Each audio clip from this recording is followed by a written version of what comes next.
Jajaran Kecamatan Megamendung bersama masyarakat kawasan Puncak berbagai elemen melakukan aksi bersih sungai sebagai rangkaian memperingati Hari Jadi Bogor yang ke-543. Aksi bersih-bersih ini dilakukan di sepanjang Sungai Ciliwung di kawasan Bendungan Cibalok, Desa Gadog, Kecamatan Megamendung, Kabupaten Bogor. Dalam aksi ini selain membersihkan sampah merupakan upaya mengedukasi masyarakat untuk peduli akan mutu air dan kebersihan sungai dari sampah yang diikuti sebanyak 500 orang dengan mengumpulkan sampah hingga 50 karung sampah plastik.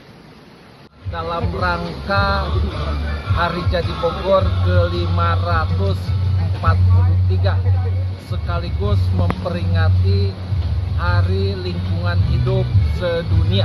Bersih-bersih yang dilaksanakan oleh Kecamatan Megamendung, dalam hal ini pemerintah Kabupaten Bogor yang diwakili oleh Kecamatan Megamendung di wilayah, bekerja sama dengan pemerintahan desa dan unsur-unsur kemasyarakatan lainnya.